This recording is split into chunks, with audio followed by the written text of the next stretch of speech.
Have you ever walked away from a conversation with your husband feeling disoriented?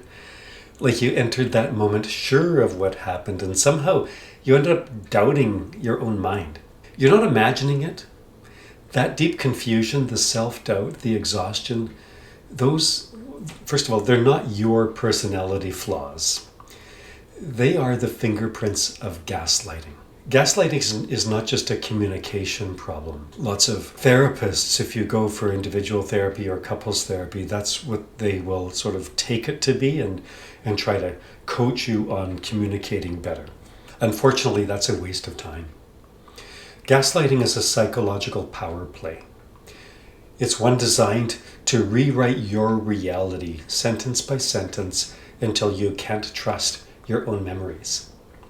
And in a marriage, it becomes especially devastating because the very person who is supposed to be your safe place becomes the one shaking the ground beneath you. Neuroscience shows us something very powerful, very important. Your brain is wired for prediction and safety. The way our brain operates is it's constantly scanning for patterns. If I do this, what happens? If this happens, then what happens? So for example, what happens when I speak up and what happens when I share my needs?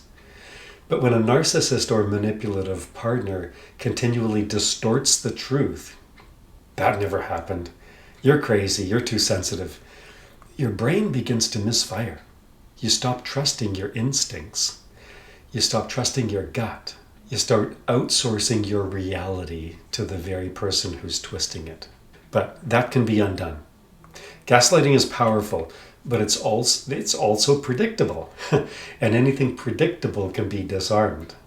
Because again, our brain is wired to predict. Let's explore 3 science-backed ways to do exactly that. And at the end, I'll tell you how you can take the next step towards clarity, community, and emotional peace. By the way, hit subscribe while you're right here and hit like and fire a comment in the comment section. Let me know how this resonates or if this resonates or your experience of gaslighting. Your first line of defense to rebuild trust with your own perception. Your first line of defense is to rebuild trust with your own perceptions. Gaslighting is training you to doubt your senses, but your body still remembers the truth. That is super important. So when confusion hits, don't argue. That's a waste of time. Anchor. So anchor instead of argue. Take one deep breath and pay attention to your body. The tightness in your chest, the flutter in your gut, the heaviness in your throat. Those are not weaknesses. Those are important somatic information. They're data. Mindfulness, prayer, or grounding exercises are the way to retrain your brain to stay rooted in the moment instead of spiraling into the gaslighter's crazy making. It's your nervous system. It's your nervous system saying, come home. Think of it like rebuilding your internal compass or recalibrating your GPS. Every time you notice, pause and breathe, you're strengthening the part of your brain that knows truth when it hears it. So you are starting to choose sanity over chaos. Another really helpful strategy is to record reality before it gets rewritten. So it's really simple, but it's profoundly healing. Just kind of document for yourself. If you think of it, gaslighting thrives on memory distortion, right? Rewriting the story. So build a little bit of a paper trail, not for him, because again, you're not arguing with him, but for you. So after a confusing interaction, just kind of jot some notes to yourself about what exactly happened. The words he said, the event, your feelings, and importantly, even your body's response. He said I was being oversensitive again, and I felt knots in my stomach when he said that. Super important data. Don't analyze it. Don't try to make sense of it. Just observe and record. Days later, when you're tempted to question yourself, that record becomes your anchor. It's evidence for your mind that you were there and you were right and you're remembering accurately. This is an act of self-validation. It's deeply psychological, deeply healing, and it restores what gaslighting is trying to steal or undermine, right? Your sense of continuity and your self-trust. Here's another strategy. It's breaking the isolation. It's breaking the siloing. Gaslighting can only survive in isolation. And so the antidote is connection. Real, empathetic, safe connection. So you need to have one trusted friend or mentor. This is not to convince your friend that your partner is abusive. That's not the point. Just say, something doesn't feel right, and I just need to say it out loud. Every time another person validates your reality, yes, that sounds painful. Yeah, I can see why you'd feel confused. It doesn't have to be anything more profound than that.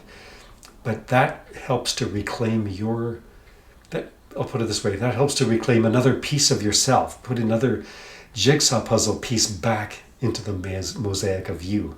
And that's where community becomes transformational. Because healing doesn't happen in the echo chamber of your own thoughts. It happens in the presence of other women who get it. Women who won't judge, won't minimize, and women who have walked through the same fog and found their footing again. And that's why our Detox Your Marriage Skool community is such a beautiful and healing place. I'll say more about that in a moment. So let's recap. Reclaim your inner compass by breathing, grounding, listening to your body. That's 1. 2, record your reality. Jot some notes to yourself before the story changes. And 3, reach for connection. You don't have to suffer in silence. You were never meant to suffer in silence. Gaslighting isn't evidence that you're broken. It proves that you're being manipulated. And manipulation loses its power the moment truth is shared out loud. I really, really want you to hear this, that gaslighting is difficult and it's painful, but you have more power. You have more power than you know. If this message resonated, if you're tired of feeling confused and alone, this is where the Detox Your Marriage Skool community comes in. It's a private, heart-centered space for women who are learning to regulate their emotions, learning to rebuild their confidence and find calm in the chaos. It's private, it's a safe space, facilitated by me and Damaris. And there you'll find practical guidance, emotional safety, and a circle of women who see you, truly see you, without judgment. The link is down below. Join the community, it's free, and start the detox. Because peace doesn't begin when he changes. You can't afford to wait until he changes. Peace begins when you stop doubting your own mind and start trusting your own truth, your own gut, your own intuition. All right? See you inside the Detox Your Marriage Skool community.